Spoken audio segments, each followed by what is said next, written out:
I know that a lot of people have difficulty on the estate planning front because the brother or sister, they don't want to talk about it because that means death might come earlier or they're superstitious about it. But in reality, everybody needs to have their wishes heard and their desires put on the table and know what the plans are, because it's just going to make grieving so much easier in that sense. It's already so hard. So why make it even harder by not talking about these things?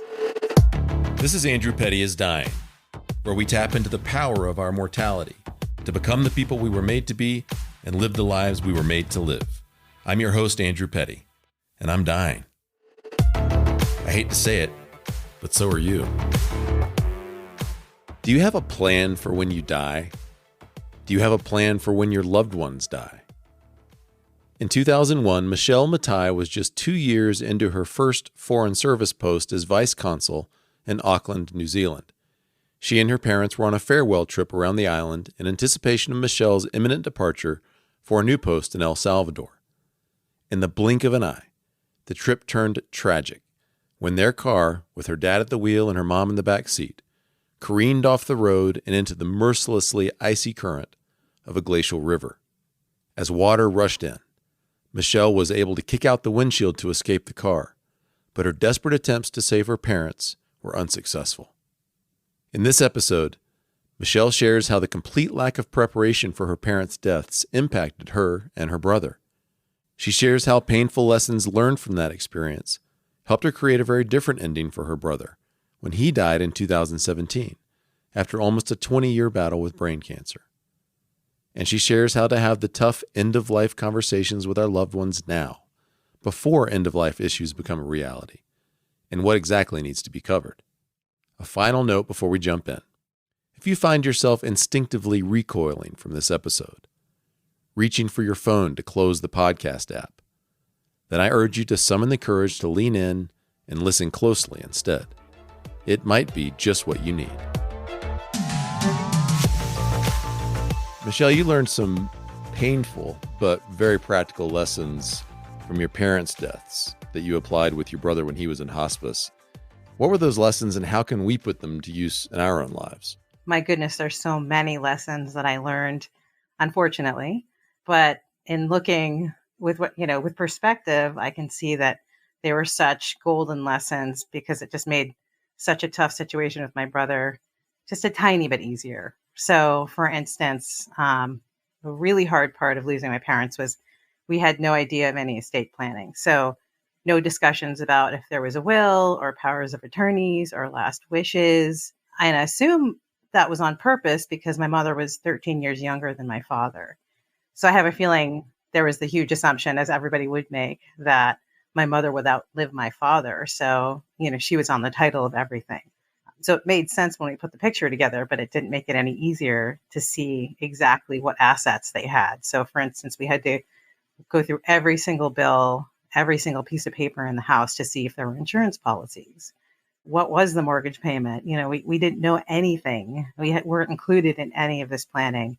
So, on top of having been through this traumatic experience, being the sole survivor of the accident, and both of our parents dying at the same time, and my brother sick with brain cancer, we also had to piece by piece put this estate plan together to see if there was even anything to put together in reality. And it took us months, quite honestly, of digging through every single receipt, working with an estate attorney.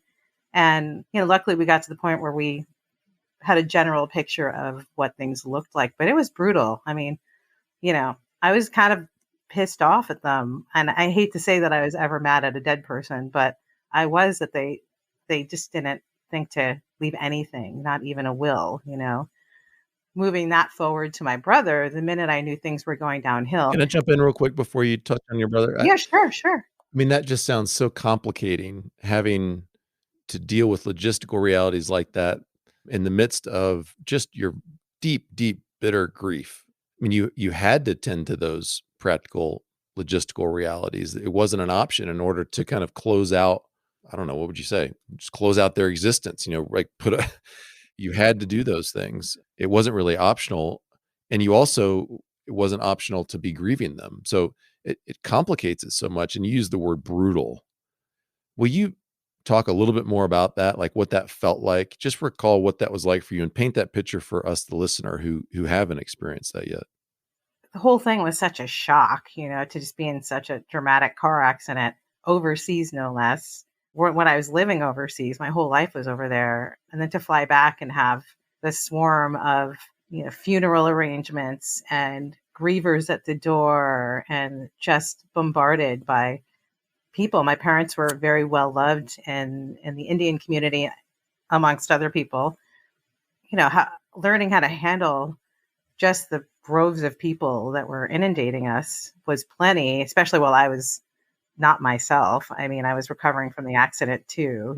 Luckily I didn't have too many I had deep wounds in my heart, but no real scars or blood, so to speak, that had come from it. So, and then my brother, of course, on his end, he was ill, having one craniotomy down, and also just so worried about me. So between the two of us, we were we were a bit of a mess, but trying our best to hold it together. So I think when I use the word brutal, I mean just on top of all this heartbreak and tragedy and so much to do, having to think about money and bills and, what kind of coffin they wanted. Do they want to be buried? Did they want to have a funeral? Did they want certain people to be at the funeral or not be at the funeral? Did they want certain people to speak at the funeral? Basically what happened was the family machine took over and they just did it the way that they would in South India. They just kept the traditions going, which I'm sure would have been very agreeable to my parents. But How would you and your brother feel about the family machine taking over? Didn't feel like there was much of a choice. I just was so exhausted and tired and sad that I didn't say anything. I mean, for me, it was pretty hard because, after the accident happened, I had to ID my parents' bodies. And so seeing them in that state right after the accident was just, again, back to the word brutal. There it is again. It was one of the toughest things I ever had to do. And in Kerala, India, where my parents are from, it's mostly Christian. And when they have funerals, it's an open casket. So I had to see them again in their embalmed state at the church. And it freaked me out. I just didn't want to see that. I didn't want to be near it.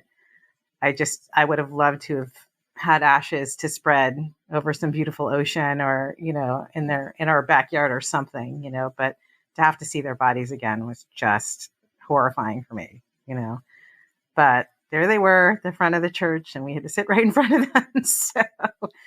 And then it was something I just didn't even think about, the family machine took over and, I'm grateful that we had so much help, but it was hard. It was really hard. And then to have to think about estate bills and planning and mortgages and all of their things. And what do we do with the house? And what about my career with the State Department? And what about my brother's illness? There were so many issues stacked upon stacked, that we had to confront. And the best thing we could do is just tackle them one by one and figure out, okay, what's next? What's next? What's next? In what ways did that more complicated experience of your grief, the fact that you had to deal with all those logistical realities and come up with funeral arrangements and things from scratch, and what impact did that have on your ability to, I'll use just the word properly, just as the best one I can find, properly grieve the loss of your parents?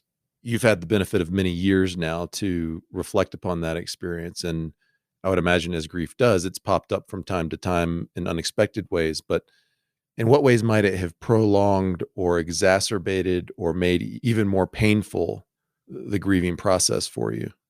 Well, in one sense, actually dealing with those things was a bit of a coping mechanism because I'm a Capricorn. Whoops. I'm a doer. I get comfort in accomplishing things and achieving things. So for me, checking things off lists is actually helpful to me. Having to make sure people were okay, making sure things were done, dealing with people, that was just checking things off the list. So it sort of delayed the grieving in a sense till after the funeral, because when the funeral's over, all of a sudden you go from hustle bustle, so many people buzzing around you, flowers and calls and emails, and so much generosity to nothing. It's literally everything stops. And it's not that people stop checking in, but they kind of do because the formalities are over.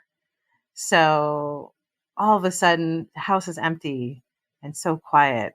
And that's when you truly feel the loss, the loss of life that used to live in that house. Silence is deafening.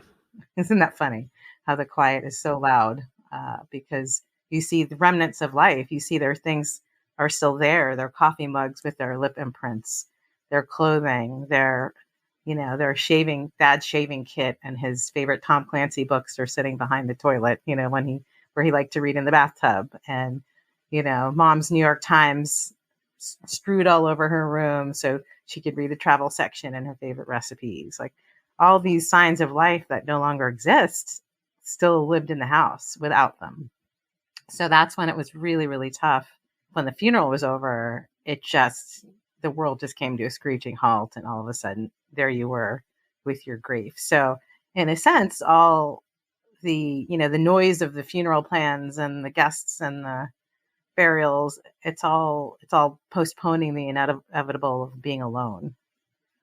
And that, again, bringing the word brutal in there is the worst part of it. The quiet that survives after the craziness. Let's circle back to, I interrupted with that whole line of questioning at the point when you were going to take the lessons learned from your parents' experience and talk about how you began to apply them when your brother went to hospice. Pick it back up there. When my brother started falling and it was pretty obvious that he was declining, and then we decided to go the hospice route. I guess I should say I decided to go the hospice route. He wasn't very keen on hearing the words morphine and things like that. But, I needed help because it was just me helping to take care of him. And I was a rookie caregiver at that point. I really had never done this before. You would call yourself a rookie caregiver after what? How many years of some form of constant caregiving? True, but end of life caregiving is a very different kind. Okay, so you're distinguishing between just kind of helping him take care of himself and then preparing for end of life. Okay. Yeah, having, because after his craniotomies, he was able to take himself to the bathroom and feed himself. Like I would make sure he have his pills and have meals and help support him if he needed to take a walk and make sure he was okay. But for the most part, once he left the hospital, he could, for the most part, manage himself. But when it came to hospice, he was in a wheelchair, stopped being able to take himself to the bathroom, couldn't stop remembering things because he had early onset dementia eventually. So I had to be everything for him at that point. And that's a whole nother level of care that I had to teach myself and also ask for help from the hospice folks who were just really generous. How do you change diapers on an adult? How do you change bed sheets with a bedbound patient while they're still in the bed? These are techniques that they're not easy, but they take finesse. Part of, again, circling back to lessons from my parents, really being organized is one of the key things for all of it. As far as estate planning, I was on that right away. I was like, okay, what documents do we need? It's not like you have a lot of assets, but let's get a medical power of attorney in case anything happens. Let's get all the papers signed.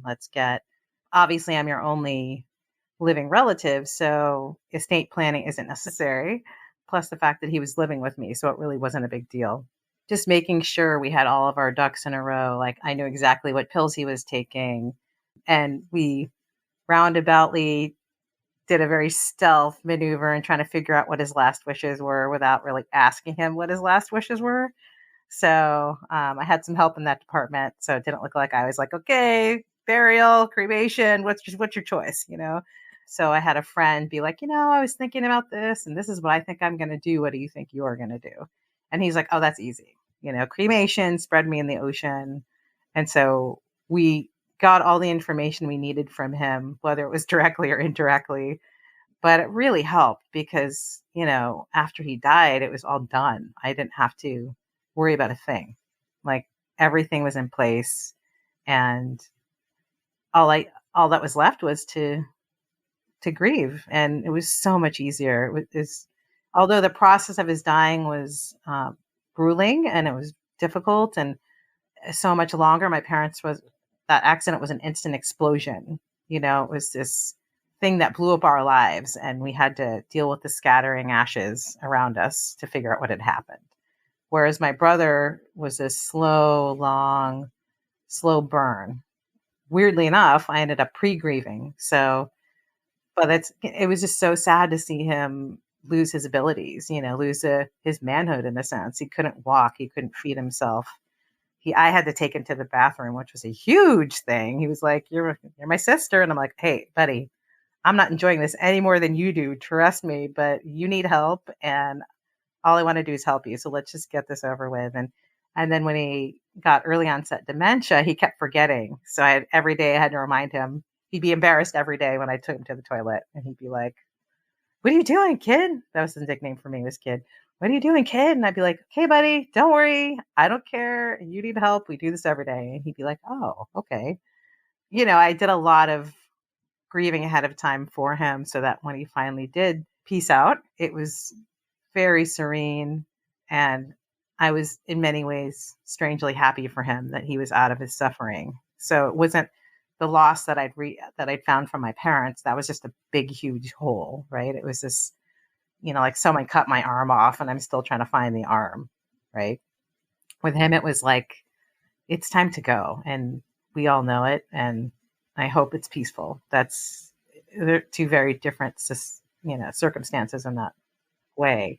So, I learned so much from my parents' accident, like when it comes to estate planning, when it comes to talking about affairs with your family, while you have your right mind, while you're calm, while you're alive, and making it so much easier in the end. And granted, I was very lucky in the sense that I didn't have anyone else that was competing for leadership in that sense. There was not a brother or sister or grandfather, grandmother, parent that needed to be involved in the decision making. It was all mine.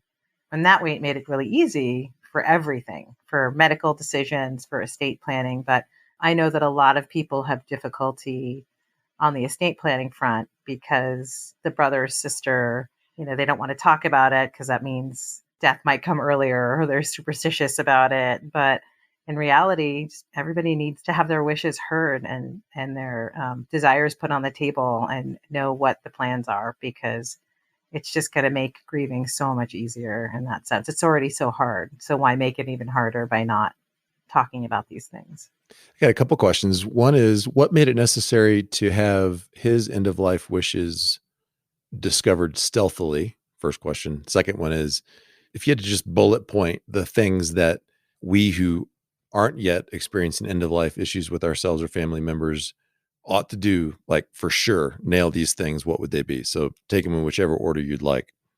Okay. So the reason I tried to sneakily get the last wishes out of him was because hospice was tough. I mean, the guy was not even 50 years old, so he's a 49-year-old, and I'm asking him to please start hospice because I need the help. So this was all for me. I was like, I need help on how to do these things and when to do these things. And, they're here to help me. And will you do these things for me? So he submitted to hospice for me because I asked him for the help. There was this balance between acknowledging he was dying, but also having a hopeful outlook in a sense. Because in many ways, he was like, he still thought there was going to be a cure and that there would be time. And especially as he got dementia, there was a disconnect in what was happening. So we'd have times of real clarity, like there's morphine living in the fridge and that means I'm screwed. And then there was like, oh, let's have Captain Crunch for breakfast. And he hasn't had that since he was 9, So it's like we had to balance every day with, okay, where are you at today? Who are you? And so in asking for his last wishes, I didn't want to seem like I was wanting him dead. I wanted it to be more of a casual conversation with someone else. And it worked out beautifully in that sense. And that they just were like, yeah, what do you think you want? It was real casual. And it was such a different thing because it's not like he's like, had a stage 4 lung cancer diagnosis and he's going to be gone in 3 months. I mean, this was almost 20 years of brain cancer, and we seem to beat the odds year after year after year, craniotomy after craniotomy after craniotomy, chemo after chemo after chemo. So it was like, it didn't seem like it needed to end until all of a sudden he just started going downhill. And I don't think either of us wanted to admit that he wasn't even going to make his 50th birthday. That's why I approached it stealthily, because I didn't want it to seem like I was already like ready to bury him tomorrow. It's not like something I wanted, but I wanted to make sure that we knew what he wanted. It was important to me to honor his wishes. I'm going to put another question in this sandwich of questions that I gave you, and hopefully we'll remember the last one that I asked you. With the benefit of hindsight, is there anything that you would like to have done differently, because you were in different places in relationship with the death that was on the horizon? You were, I think, it sounds like you were seeing it a little more clearly and understanding that this was an inevitable march toward that point, and he wasn't yet embracing it that way. Maybe even up until the final days, he wasn't embracing it that way. Long intro to a simple question. Is there anything, with the benefit of hindsight, you would have done differently in an attempt to get you guys on the same page and to invite him to embrace what was happening to him? Honestly, I don't know if I would have done anything differently. I think we tried our best considering the cards we were dealt. Again, not having any end of life experience, and also not even having the doctors tell me it's time for hospice. Like we had our last appointment at the hospital, because he'd go every 3 months for an MRI and to see how everything was going. And so that last appointment, I was like, okay, something's going on in there, because he can't use his left arm. He's not walking well. What's up? And they were like, nothing has changed. And that can't be right. I was like, there's no way he's losing it. I never had the conversation with the doctor. She never said it might be time. So it was only after a few months of me seeing him go even more downhill and having a discussion with a family member who is a doctor, who'd had experience with hospice, who'd said, have you considered this? And I said, I don't know anything about it. Tell me. And he said, you have to get a referral from your doctor that the patient only has 6 months left to live. And once that happens, then you sign up with them. And he was like, they're the most wonderful people. They're just so generous and caring, and they're there to help you, and they'll give you all the support that you didn't even know you need. And he's right. I didn't know I needed it. I had no idea what it meant. So the minute we signed on the hospice dotted line, all of a sudden we had equipment and medicine. And I was like, I don't even know what this stuff does. Like, what is that machine? What is that thing? And they're like, you're going to figure out what the stuff does when you need it. We're just bringing it all to you at once, but you are going to probably use every single thing in this room when the time comes. And you get to that bridge. And I was like, okay, I have no idea what any of it is.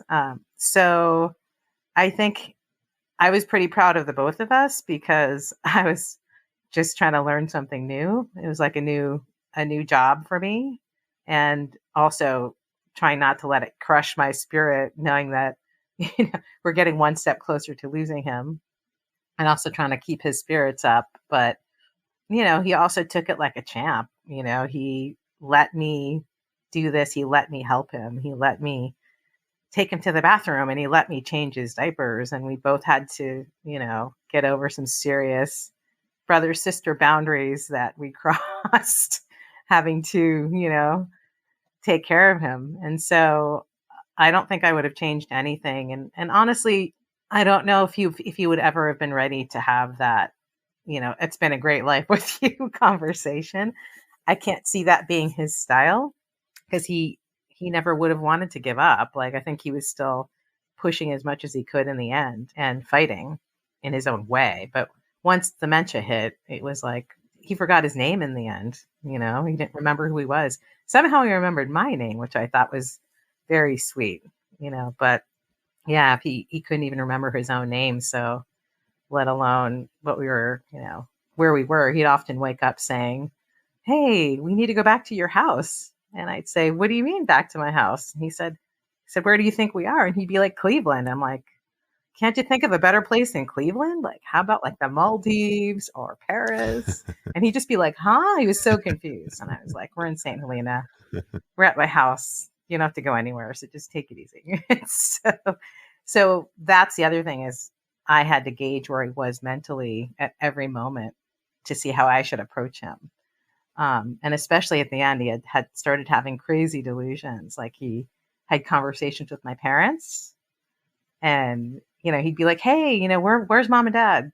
Should we wait for them for dinner? And they'd be like, oh, they're out with their friends. Don't worry about them. So I'd have to figure out, is it worth fighting this battle and giving him reality or not? And I usually voted myself down saying it's not worth it. Just act as if they're still here. And it made me sad, but also made me so happy that they were there to kind of help him out in the end days. And they also had crazy delusions of seeing snakes everywhere and protecting me from snakes, which I believe were his worst My goodness. enemies. Wow. Yeah. So the brain plays funny tricks on you towards the end. And so part of my role was to game out where he was at, and tailor the day to his state of mind and his mood and figure out how to deal with that. So, I got schooled. Hospice was this huge, huge education for me. But it was a lesson in so many things that I didn't know, like anatomy. How does the body shut down when it's preparing itself to depart? How do other people react to you? They're grieving in their own way, not sure how to deal with you, and just having my dog Wookie, seeing how a different being reacts to this. And you could tell he knew things were going on, and he was there to look out for me. Mostly, I think he was there to keep me calm when I was about to lose my shit. He'd just stand in front of me and look at me, and I'd just be like, okay, calming down, recentering, and I had pee and puke to clean up when things went awry. There was just so many things that could happen in a day, so many lessons from that time. But I like circling back again to my parents' accident. I took as much as I could from that experience and transferred it to my brother's hospice. So that was, again, estate planning, having hard discussions.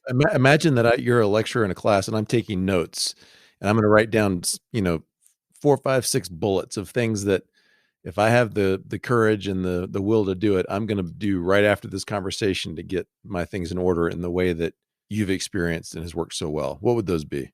Oh, there's so many things. Last wishes.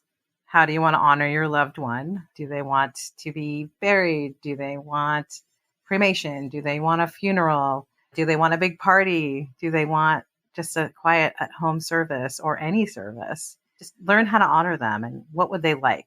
Who do they want to speak? Who would they like to see? If they were to envision what that would be like, what would that be? For my brother, it was great. We actually had his memorial service at his boarding school in Connecticut. And the chaplain who was there when we were all there, he was actually still there. So he conducted the service, and all of his friends from the prep school from all over the place. We all congregated in Connecticut, and it was a beautiful ceremony. And the he let us play around a little bit. So we played some Eddie Vedder in the chapel, which sounded so cool. As my brother's favorite was Pearl Jam. And he actually let us play the theme to Star Wars at the end. So it was this really unique ceremony, but I knew he would have loved it. All of his favorite people did eulogies in one of his favorite places. So it was pretty awesome. I think he sent us the big celestial thumbs up in the end. But I think it's important to honor those people that mean the most to you and talk about it. Have they thought about these plans? And so I think that's a real tribute and loving moment to ask. That's a question that I think is just so respectful and loving. What do you want at the end of your life? And then you could actually filter that to, if something were to happen, what would you want? Would you want to stay at home for hospice? Would you want to go into a rehabilitation center or a medical facility? What are your thoughts on that? My brother and I had a tough one with that because he was wanting to be kept on life support. And I was like, okay, well, you got to give me time, right? So how long do you want to be on a ventilator? Because if you're a goner, I'm pulling the plug, because I think for me, if the body's piecing out, it means it's meant to be in the ether, rejoining the energy pool, and if you want this, I will do it for you, but I need specifications. I'm not going to, hold you indefinitely on life support or cryogenically freeze you unless you specifically request it with specific instructions, and he never spit them out. So I was like, all right, it's up to me then, but you need to give me some specifics on what you want. And so they're slightly more gruesome questions, and they don't have to be, but again, like, how do you know what to do if something happens? What would they want? And so I think it's an important question to, is there a DNR involved type of thing? And at what point do you pull those triggers? What do you recommend? DNR are you in favor of that? I think so. I think it's important to state what you want. You have power of attorney, right? Yeah. That goes to the next point, is that in your estate planning, whether it's a will or a trust, there should be a power of attorney or medical power of attorney. Those kinds of things are really important, so that if, let's say you're from a big family with many kids, who's going to be the one to make those decisions? Or is it going to be a group decision? Or is your mom and dad appointing somebody they trust the most to make these decisions? And that's when I think having a family conference, working through these family issues, is really important, because maybe they're picking eldest sister Jennifer to make this decision because she's a doctor, not because they love her the most or there's any animosity, or, and that's when all these family dynamics come into play, for the better or worse. Fighting about this stuff is not what you want to do when you're grieving or when the hard things happen. You should settle these things while everything's fine, everybody's healthy, everybody's calm. So certainly wills and trusts, power of attorneys, if you can discuss the DNR and just get all those issues checked off the list, so to speak. What else is on the list of essential things to do now before you have to? Last wishes, will and trust, including power of attorney and DNR. What else? It's funny how we surround ourselves with so much stuff. We have so many things. And in the end, none of it matters. That book doesn't matter. That statue doesn't matter. So figure out what are the most important things ahead of time to keep, to get rid of. You're grieving. And so the last thing you want to do is deal with stuff. That's something you do in partnership with the person prior to end of life? You can do it either way, but it's one of those things where I advise everybody to live simply, especially as you get older. Having that much stuff isn't going to benefit anybody, and it's just going to be more work for everybody at the end. Simplifying things. And again, having these great discussions, like, I really want you to have this necklace because it means this to me. And I want you to have this and make sure that you get this, having those specific bequests, so to speak. It's such a nice thing, and it can lead to such meaningful conversations. And again, with my brother, we just kept simplifying and simplifying and simplifying. And so by the end, there really wasn't anything to get rid of. I gave his friends all kinds of stuff, little remnants of favorite T-shirts and favorite baseball hats and, things like that. And it was super meaningful for them to have it. It sounds like as your brother approached his transition from this life into whatever occurs next, when it came to that, the only thing that needed to happen was for him to finally breathe his last. And then you began to say goodbye in the new way that you can only say goodbye once that person has actually left, and you were able to grieve because all of this other stuff has been taken care of. And it's so clear, the contrast between the first grief and your second grief, and makes a really compelling case for me to go ahead and do this stuff. My sister lost her husband in 2015, and she has advocated on several occasions for our family, my mom, dad, she and I, to get together and have this family conference like you've been talking about. We've made little stabs at it, but as soon as we've made stabs at it, we've run into each other's respective relationships with mortality. Some people in my family acknowledge that I don't think about this, nor do I want to think about it. I just want to think about living. And so you run into resistance, and you find even the best laid plans for those kinds of conversations begin to uncover and sometimes put forth resistance depending upon our relationships with mortality. And I think it all comes down to fear, fear of the unknown, fear of what will death be like, in my brother's case, he just drifted off so peacefully. I think I was expecting drama and it wasn't dramatic. It was just so quiet and peaceful. And he looked he looked like he was just coming out of suffering. He was just so angelic in a way, you know? Well, and one would have to surmise that surely the way that the two of you prepared for his death had something to do with the quality and peacefulness of his passing. Absolutely. I mean, I think I made it very clear to him that I was going to be okay and I had everything handled here and he didn't have to worry about a thing. And I think taking that stress off of him to just exist and do what he had to do made things a lot easier for him to just let go in that sense. It reminds me of a quote I found or I heard in the intro to your podcast where you say, I believe that by learning how to die well, we learn how to live and love completely. And I was going to ask you actually what you mean by that, because it sounds connected to what you've just shared. Yeah, well, what I learned after my brother died is I finally got this quiet time to really think about things. And that's when I started writing my memoir and really digging deep into these issues and realizing that I'm such a different person. Like all of this trauma and grief has changed me. And I wouldn't say it's for the worse. I would say my eyes are open in a different way now. I had a very colorful world before, but now it's technicolor. I see and hear things in a very different way. You know, smells and sounds and sights are just, they're more acute. You know, like I don't think I ever really listened to the birds the way I listen to them now. And I don't think I smell things, you know. I'm in the wine industry, so my job is to smell and taste and make sure everything is delicious and beautiful. And I feel like things are more acute. Like my sensors are just more attuned to the universe now in a strange way. And so, and I think it's a great thing, but it also feels like a veil has been lifted and I'm seeing things as they really are.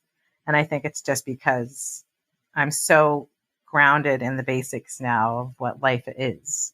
The frivolous stuff that used to matter, the other people, the other things, the parties, the career goals, the societal goals, none of that matters anymore. It's just, it's back to basics and so much more grounding. What matters and what are the basics? Excuse my French, no more bullshit. It's like, you know, stick with the people that help to sustain you as a healthy and whole person. Don't be afraid to say no to things. Like do what you need to do to be the best version of yourself. So for me, that means waking up at 5 a.m. to read or write, or, you know, I've become a runner since my brother died. So those things are all meditation to me. Even walking my dog in the vineyards, he's almost 15 and we walk so slowly, but it's such a meditation to walk that slowly. It takes such effort to not walk fast in a strange way. So it's a different level of just noticing, observing, smelling, tasting, interacting with people and who I want to interact with. You know, I want to spend my time with people who I have meaningful connections with. You know, I don't need to hobnob and make small talk. You know, that's actually the least attractive thing for me now. I want to have great, fulfilling conversations with people about these kinds of things, about what is this all about? Why am I here? You know, what's next? And especially as we turn the corner, you know, I'm approaching the 50s. And it's so interesting to see how conversations are now turning from, you know, career aspirations and goals to how do I retire well? And then how do I die well? You know, and it's not like I'm close to any of that. I mean, that's about half a life, you know, so there's plenty of time left if that's in the cards for me. But Yeah, exactly. Maybe. Yeah. maybe, yeah, I have no idea of what could possibly happen, but it's actually interesting to see how conversations are now changing in a different bent, you know, away from the youthfulness and more towards the latter part of life. And that's okay. And that's great, actually. I think I'm having way better conversations now with people, you know. So I would say that definitely the change is for the better, that I'm living more purposefully and more meaningfully in that sense. You're covering all the questions I had coming up. So that's awesome. I was really curious because I mean, what a saga of tragedy and caregiving and grief you've experienced over the past 20 some odd years. And I was very curious how that's changed you and what you're aware of. And I haven't ever had someone who's experienced encounters with mortality describe the sensory experience of the world being heightened. And that I really, really appreciate that one. And will keep that in mind as I'm just going about my life in the world. And my wife and boys will tell you I'm not the most patient driver in the world. But but I'm more and more aware of like when someone is going too slow, or they're cutting me off, or they're being the zipper police and not allowing lanes to merge like some people feel called to do for some reason. I can very quickly get in a tizzy, and I've just started to challenge myself on that and just think, dude, where are you going in such a rush? Why are you rushing through life? What's so important that you would expend emotional energy on that person going slowly? Or just slow your roll, Andrew, and be. There's such a tension between being and doing in the real world. And I think that tension is necessary and good, because there is stuff to do and to be tended to and responsibilities to be upheld in the world. And so maybe the practice is more like learning how to be as we're doing. Well, Is that it? I thought it was so interesting because during the hospice phase of things, we had a lot of visitors. So I became social secretary on top of nurse and cook and all kinds of things. But we had friends from all over the country. Even just they'd fly from New York for a night just to spend the day with my brother and kind of say their goodbyes, and it was really touching.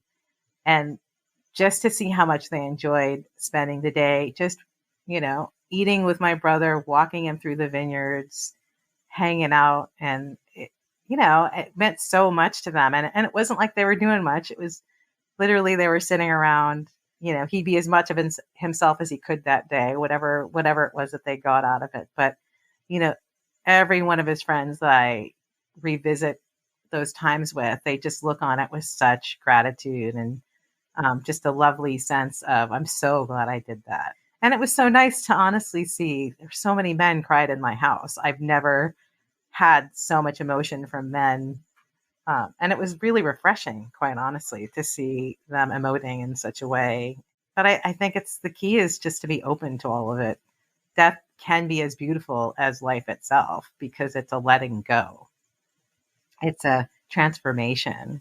It's an energy shift. And quite frankly, I'm so curious about the afterlife and what happens, but I feel them with me. I don't think they go away. Like I do feel my brother around me quite a bit, his energy. I think that's part of the discussion when you're having these talk to their families, what do you think happens? And know that even though I'm the last one standing in my family, I don't feel like I am. I think they're still around. I do. I feel that energy shift. And quite frankly, seeing my brother pass as he did, it was so strangely beautiful. I wasn't expecting that. I really wasn't. Because my parents was such like the shock. It was just like this jarring, shift in our lives that just rattled us. It's like someone held me upside down and decided to shake me. And I just sat there like, whoa, what do I do now? And that was it was hard. And this was actually not as hard as one would imagine. I mean, it was hard to take care of him and clean up puke and all that kind of stuff. But to see him pass wasn't as hard as you'd think. It was actually this relief. What comes to mind as you're saying that is that the two of you partnered to create a good death, as opposed to what hospice folks that I've talked to have labeled a bad death, where there's resistance to the end and a lack of preparation and relational discord that hasn't been mended. And so the death is a traumatic experience beyond what it needs to be. And so it sounds to me like a wonderful picture of sort of how death ought to be. I mean, we can't always control the circumstances. So you guys had, the dubious privilege of being able to approach that transition in a sense on your own terms in your own way. And not all deaths can be like that, because some of them are like your parents, of course. But because with your brother, you did have that opportunity. The two of you worked hard to prepare for his death, and it paid off. And that death became a part of your life in a way that your parents' death probably didn't. It was integrated into your life in a way that promoted a sense of fullness and closure and well-being as you moved on from the chapter of having your brother in the flesh and blood with you. So that's what comes to mind for me, is like, holy smoke, how can we all do what we can to create that kind of a moment and integrate a loved one's passing into our lives, even as they leave our lives. And I think that also goes to sort of the part about how to educate yourself about end of life. I think most people don't understand what hospice truly is, and they call it in way too late. So it's not just a priest and a morphine drip, it's actually a service, and you can use it for 6 months, and it's a way to gradually understand the transitions that are happening in front of you with some help from experts who have seen this many, many times and know exactly what's going on. And so I think it behooves all families, if a really difficult illness has crossed a family member, I think it's worth a conversation to have a doctor. Is it time for palliative care, which is sort of the precursor to hospice, or is it time for hospice? Will you tell me when it's time so we can get help for all of us?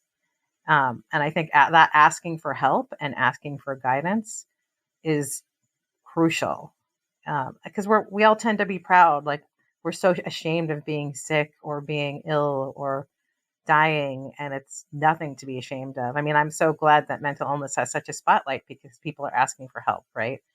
But that also goes with all kinds of illness. It's tough to ask for help. It's tough to admit that something is wrong. Isn't that at least in part because to acknowledge that something's wrong is to accept the reality of your own situation? I mean, there's a barrier there. So it's not just like whatever prideful elements we might have within us, or, the need for control. It's like, if I acknowledge that thing, then I actually allow it to be, even though it is anyway. But to acknowledge that thing for myself is to actually, I don't know, what is it? What are we doing when we do that we resist? Denial is, a huge part of this, and acknowledging your mortality, acknowledging that we aren't going to live forever, that we do have to leave some people behind. And, I think I'm lucky enough that I saw what was going on early enough to get the help early, and to also let my brother's friends and closest ones know what was happening. And I had to convince some of them. Some of them were like, "Oh, he's fine. He's Tomas. He's amazing. He survives everything," I would have loved to have known your brother. He sounds like an awesome guy. Oh, he was a character. I love to hate him. We just had this, like, we're such brother sister, giving each other more Yeah. crap than anything, even to the end. Right. But they were like, "He's fine. He gets through everything." And I was like, "I don't call you like this. And I'm telling you things aren't good, and you need to get your ass over here to spend some time with him if that's what you want to do, because I don't know how much longer we have." And so I think somehow I had the foresight to understand that was happening early and get the help we needed so that we were ready for all of it. And I don't know if that's because I had so much experience with death, had already, crossed that bridge already. So I was okay to talk about it. It's tough. It's such a hard subject. I mean, nobody wants to lose people. I just had a conversation with a friend recently about, talking about estate plans and things. And she's like, "I can't do it. I just can't." And I'm like, "But you have to, like, this is part of life." And uh, she's like, "I am a rational, intelligent person. I know everything you're saying is true and correct, but I emotionally can't get there. I can't do it." Yeah, I mean, we all like to believe that we're rational, intelligent people. And I don't mean to say that we aren't, but at our most fundamental levels, we are not that, I think. We are spiritual beings connected to a larger reality. And the fact of our mortality is absolutely repugnant and the greatest thing to be feared. And that's why we persist in having these conversations on this podcast, because we avoid the reality of our mortality at our own peril. We set the stage for bad deaths and chaos and discord and not living by failing to acknowledge our mortality. And, I'm a poster child for someone that would prefer to ignore their mortality because I have anxiety around it. Clinically, what I want everyone to know is that in my experience over the past 3.5 years of doing this mortality mindset work, what has ended up being mortality mindset work through having these conversations on the podcast and leading the graveyard groups is the practice and discipline of regularly confronting my mortality is healing me from anxiety, which is something that I've never been able, short of mortality mindset, to create much actual authority over in my life. And beyond that, it's making me more me. I'm living more boldly and more courageously. If I died today, I would feel very much at peace with the life that I've lived, not just in terms of not really in terms of things that I've done or what's been accomplished, but in terms of the quality of the effort that I'm giving now and the quality of the courage that I'm willing to summon. And so I just want to continue to do on the show as much as we can to pierce this resistance. And we have this resistance in Western culture because we're so insulated from tragedy. Other cultures, this conversation doesn't make sense. But in our culture, we have to have this conversation because we are able to successfully insulate ourselves from the reality of mortality quite often. And then when it pierces our little Shangri-La bubble, la la land, we don't know what to do with ourselves. And at best, lives have been sort of squandered because they weren't living with the sense of the value and fragility of life that motivates us to be courageous and to live well and to prize and cherish the things that matter most. But at worst, again, we cause tremendous chaos in a wake of emotional and relational destruction when we haven't prepared ourselves for what's coming for all of us. It's just one of those things where you look at everything that goes around. You look at all the people that are trying to beat aging, right? They're just trying to stay young because they put Botox and they color their hair and they, like there's just so many things that we do to try to defeat the numbers. And in the end, it's just, there's so many beautiful people that do nothing to themselves and they've aged so gracefully and beautifully. And they have such a great grasp of who they are. And I think maybe that's it. It's trying to figure out who you are and be comfortable with it. I think that's half of it in that sense. Beating death is a sport to some people, right? I mean, whereas I'm like, take me whenever you're ready, bud. Like, I'm good to go. I've had lots of adventures and had a lot of wonderful people in my life. And I have a whole cheering squad in the afterlife ready to greet me with a gin and tonic, ready to go. So I live fairly fearlessly in that way because, it is what it is at this point. Like I don't have any crazy goals to attain anymore. I've done so much. And I'd so like to get into that with you and maybe another conversation just about, I think for the sake of time today, we won't, but that's a really interesting, I think, line of thought to consider is, the place of goals and aspirations and all those things in your life, kind of going back to that tension between being and doing. And I mean, it's another aspect of who you are today as a result of what you've experienced. and it's kind of interesting in that I've written this memoir that I just finished.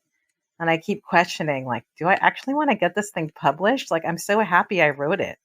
I'm so happy that I finished it and I've worked on it for years and I learned to be a writer and I got my story down and I'm sharing it with a few people here and there who are in it. But, what does it mean to me to actually get it published and have it out in the world? And am I ready for that? Because it won't be my story anymore once it's out in the ether, just as this podcast won't be just ours when you publish it to the world, right? And so what does it all of it mean and why do I need to get it published?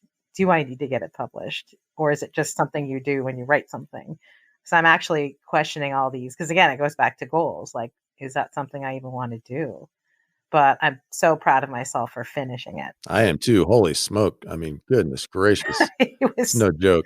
I mean, I thought running the New York City Marathon was tough, but writing a book doesn't have a finish line. It's like it has a finish line, but there's no date of a race where you get a medal or not. It's just whenever it's possibly finished and whenever possibly somebody wants to read it. It's very hard. So, but you just got to put your butt in the seat and write, just like get your shoes on and hit the road. Like it's all about endurance and having the guts to get out there. What do you hope we get from your story? If you could bottle it and we would all ingest it precisely as you intended, what would it be? Good question. um, I think there's beauty in the tough stuff. Try your best to dig deeper into the uncomfortable things and become comfortable with the discomfort of it because you're going to identify new parts of yourself that you didn't realize were there that actually help you blossom into a much more evolved person. And also realize that death is not necessarily an end. It's just a beginning. If we go with the Buddhists, I could be an earthworm in the next life. Who knows? I could be my dog. I have no clue. But we need to get egos out of our lives and understand that we are part of such a big picture. And, if we slow down and really look around and smell and see and hear and look at the people in our lives and appreciate it for what it is. It doesn't all have to be sunshine and gratitude and, happiness, because life is tough. There's so many difficult things that we confront on a day-to-day basis. And I think just taking the time to acknowledge that and to understand that you're a brave person for, waking up each day and confronting the difficult things, and you're going to be a better person for it.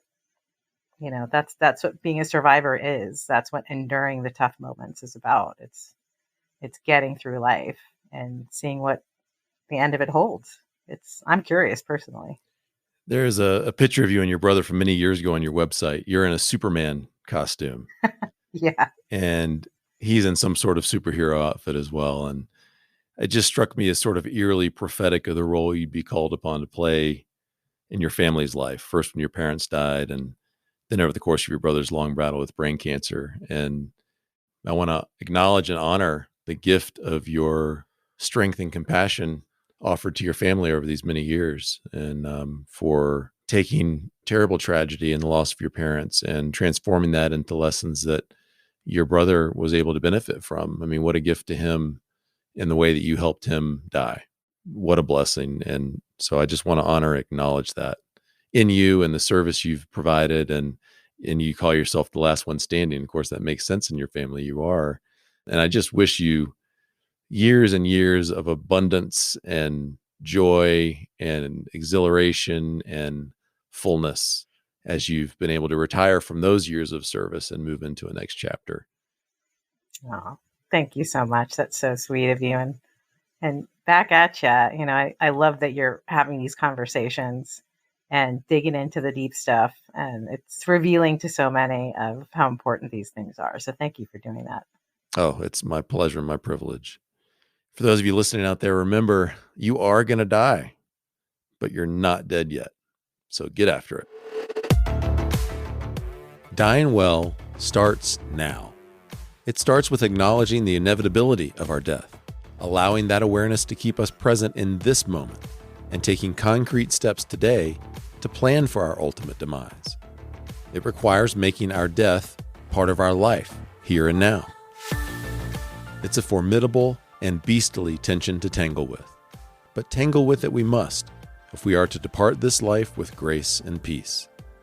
As I've discovered in the 3+ years that I've been actively cultivating this mortality mindset, if we persist in tangling with this tension, it becomes a powerful catalyst for giving the things that matter most the attention they deserve now, and living the life we were uniquely made to live.